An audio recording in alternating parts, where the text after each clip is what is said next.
ఓం మహాగణాధిపతయే నమః. ఓం గురుభ్యో నమః. ఓం శ్రీమాత్రే నమః. పరమేశ్వర స్వరూపమైనటువంటి జ్యోతిష మరియు ఇతర అనేకమైనటువంటి శాస్త్రములను మనకు అందించినటువంటి మహర్షులకి నమస్కారం. హయగ్రీవ హయగ్రీవ హయగ్రీవేతి యో వదేత్తస్య నిస్సరతే వాణి జహ్నుకన్యా ప్రవాహవత్. అరుణాం కరుణాతరంగితాక్షీం ధృతపాశాంకుశపుష్పబాణచాపాం అనిమాదిభిరావృతాం మయూకైః అహమిత్యేవ విభావయే భవానీం. శ్రీమాత్రే నమః. ప్రేక్షకులకి ఆ లలితాంబిక అమ్మవారి యొక్క అనుగ్రహం పరిపూర్ణంగా కలగాలని మనస్ఫూర్తి కోరుకుంటూ మనం ఈరోజు చెప్పుకోబోయే టాపిక్ ఏమిటి అంటే, ముఖ్యంగా రాహుగ్రహం.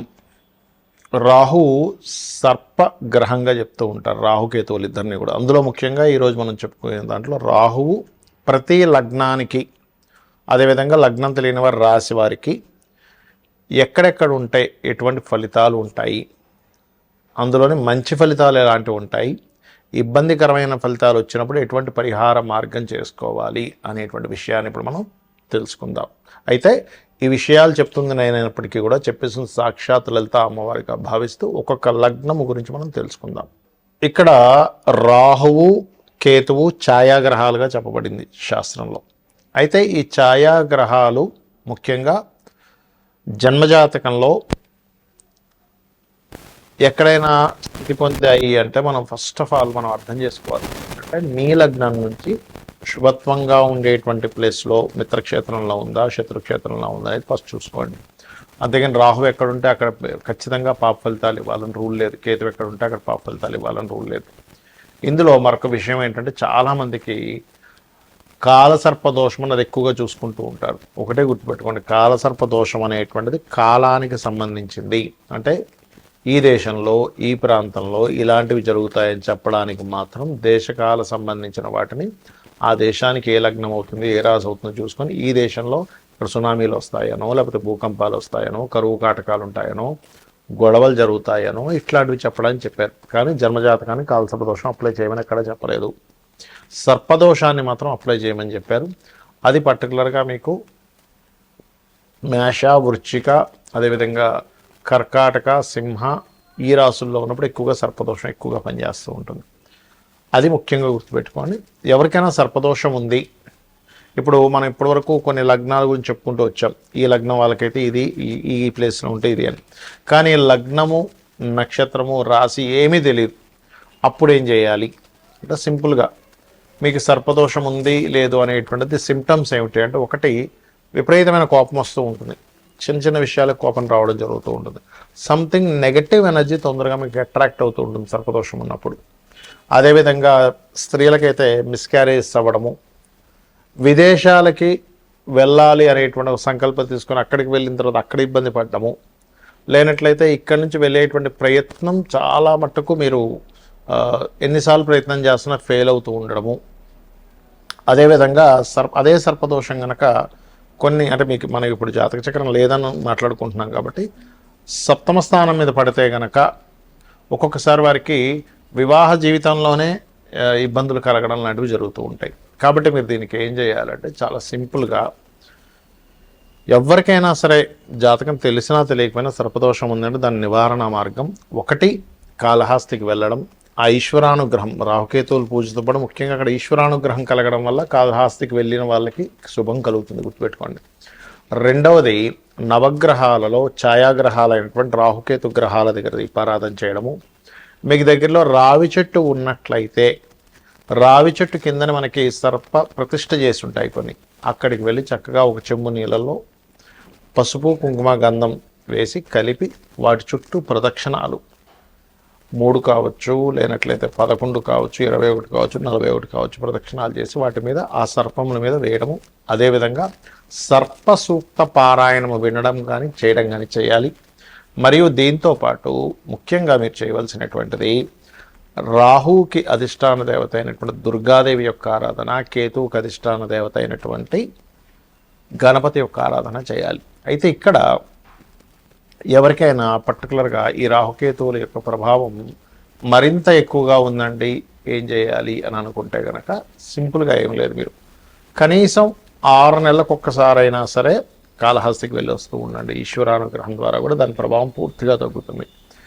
మరొకటి ఏంటంటే ఈ రాహుకేతువులు గోచారంలో సంచరించేటప్పుడు కూడా మీ లగ్నం నుంచి ఎన్నో స్థానంలో సంచరిస్తున్నాడో చూసుకోవాలి. అందులో ప్రధానంగా ధనస్థానంలోకి వచ్చినప్పుడు కొంచెం ఫైనాన్స్ విషయంలో జాగ్రత్తగా ఉండడము, 3వ స్థానంలోకి వచ్చినప్పుడు అగ్రిమెంట్స్ విషయంలో జాగ్రత్తగా ఉండడము, 4వ స్థానంలోకి వచ్చినప్పుడు పర్టికులర్గా మీరు ఏదైతే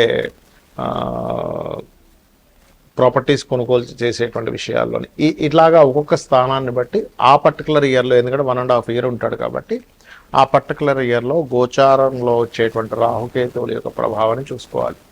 అంటే కేతువు కనుక అలా వచ్చినప్పుడు ఒకరికి రాహు కనుక వచ్చాడు 4th హౌస్లో, 2nd హౌస్లో, అలాంటప్పుడు అక్కడ అది కొంచెం ఆ యొక్క విషయాల్లో ఆశను పెంచడము ఇట్లాంటివి ఇస్తూ ఉంటుంది. బట్ ఏదేమైనప్పటికీ కూడా మీ పర్సనల్ చార్ట్లో ఉండేటువంటి కాంబినేషన్స్ని, గోచారంలో ఉండేటువంటి గ్రహాలని మిళితం చేసుకొని చూసుకోవాలి. ఇక ఈ యొక్క రెమెడీ చేసుకుంటూ గోశాలకు వెళ్ళి ఏదైనా చేయాలి అనుకుంటే గోవులకి బెల్లంతో కూడినటువంటి 4 ఉండల్లా తయారు చేసి గోవు తినిపించండి, మరియు గ్రాసము తినిపించండి. రాహుకేతువుల దోషం అనేటువంటి పూర్తిగా తగ్గుతుంది. మకర లగ్నము, మకర రాశి. మకరం వారి కనుక చూసుకుంటే లగ్నంలో రాహు అనేటువంటిది కాస్త శ్రమను ఎక్కువగా ఇస్తూ ఉంటుంది. కాకపోతే వీళ్ళు ఎక్కువగా కొంతమంది చూడండి, కొన్ని గల్ఫ్ కంట్రీస్ ఇట్లాంటివి వీళ్ళు అక్కడ సెటిల్ అవుతూ ఉంటారు. అటువంటి యోగాన్ని ఇస్తుంది లగ్న రాహు.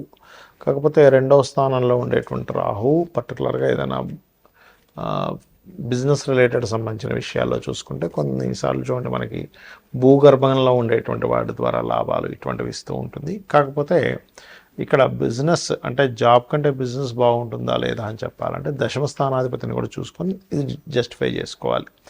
3వ స్థానంలో ఉండేటువంటి రాహు మాత్రం కాస్త ఇక్కడ అన్నదమ్ములతో తెలియని చిన్న మిస్అండర్స్టాండింగ్స్ ఇస్తూ ధైర్యంగా మీరు తీసుకునే నిర్ణయాల వల్ల సక్సెస్ అనేటువంటిది ఉంటుంది. 4వ స్థానంలో రాహు ఉన్నట్లయితే కాస్త విద్యా సమయంలో కొంతవరకు డిస్టర్బెన్స్ అవ్వడము, కాస్త స్ట్రెస్ అవ్వడము, తల్లిగారికి కొంతవరకు సర్జరీస్ అవ్వడం ఇట్లాంటివి ఇస్తుంది. 5వ రాహు సంతానం కలిగినప్పటి నుంచి ఫైనాన్షియల్గా చక్కగా కలిసి రావడం జరుగుతుంది. అందులో ముఖ్యంగా సంతానానికి ఇతని రాహు మహర్దశ లేదా శుక్ర మహర్దశలో కూడా గ్రోత్ బాగుంటుంది. అయితే ఇక్కడ ఏంటంటే ఏ గ్రహమైనా ఎక్కడైనా ఉన్నప్పుడు అది ఇంకేదైనా పాపగ్రహాలతో కలిసి ఉందా లేదా అనేటువంటి చూసుకొని డిసైడ్ చేసుకోవాలి. 6వ స్థాన రాహు ముఖ్యంగా చూసుకున్నట్లయితే బిజినెస్ కాంపిటీషన్స్లో సక్సెస్ అవ్వడము. 7వ రాహు మాత్రం పర్టికులర్గా మీకు వివాహం నిర్ణయాలు, పార్ట్నర్స్ని తీసుకునే విషయాల్లో జాగ్రత్తగా ఉండాలి. లేనట్లయితే ఇక్కడ ఈ విషయంలో వీళ్ళు మోసపోతారు. 8వ రాహు పర్టికులర్గా తాతగారు ఆస్తి ఏదైనా ఉన్నట్లయితే అది కొంచెం గవర్నమెంట్ రిలేటెడ్ వాటి మూలంగా కొంత ఎఫెక్ట్ వస్తూ ఉంటుంది. మరియు భాగ్యంలో రాహు ఉన్నప్పుడు ఉన్న ప్రదేశం కాకుండా మీ యొక్క బిజినెస్ దీన్ని లోకల్గా కాకుండా కొంచెం ఎక్స్పాన్షన్ ఎక్కువ చేయడం ద్వారా బాగా కలిసి రావడం జరుగుతుంది. దశమంలో ఉండేటువంటి రాహు మాత్రం మీడియా కనెక్టివిటీ ఉన్నప్పుడే మీరు బాగా రాణించడం జరుగుతూ ఉంటుంది. అంటే ఏంటి, సోషల్గా కానివ్వండి, ఏదైనా కానివ్వండి, ఆ రూపంలో మీకు గ్రోత్ అనేటువంటిది ఉంటుంది. దశమంలో ఉండేటువంటి రాహు పర్టికులర్గా మీకు cinema field, media related, YouTube కానివ్వండి, లేనట్లయితే బ్యూటీ రిలేటెడ్ కానివ్వండి, వీటికి సంబంధించినటువంటి వృత్తుల్లో మీరు ఉండడం కానీ వాటికి సంబంధించిన బిజినెస్లు కానీ చేస్తూ ఉంటారు. అదేవిధంగా లాభంలో రాహు ఉన్నప్పుడు ఖచ్చితంగా ఎట్టి పరిస్థితుల్లో మీరు ఎక్కువ లాభాలు వస్తాయనేటువంటి కొంతమంది మాటలు వినడం ద్వారా ఇబ్బంది పడుతూ ఉంటారు. బికాజ్ ఆఫ్ మకర లగ్నానికి లాభంలో రాహు మంచివాడే, కానీ వృశ్చిక రాశిలో ఉన్నటువంటి రాహు కాస్త చూసుకొని చేయాలి బిజినెస్ల విషయంలో. 12లో ఉండేటువంటి రాహు మాత్రం 100% విదేశీ యోగాలను ఇస్తుంది అక్కడ. కాకపోతే విదేశీ యోగం ఏర్పడాలి కూడా, అంటే గురుచంద్ర రాహు, శనిచంద్ర రాహు కాంబినేషన్ ఆ దశలో వచ్చినప్పుడు తొందరగా వెళ్ళడం జరుగుతుంది. ఇక మీరు చేయవలసినటువంటి దేవతారాధన ముఖ్యంగా లలితా అమ్మవారి యొక్క ఆరాధన చేయండి. మీ జన్మజాతకంలో రాహు కానీ కేతు కానీ పాపగ్రహ సంబంధం ఉన్నప్పుడు రాహుకేతువుల దగ్గర దీపారాధన, దుర్గా గణపతి ఆరాధన చేయండి, అనే విధాలు బాగుంటుంది.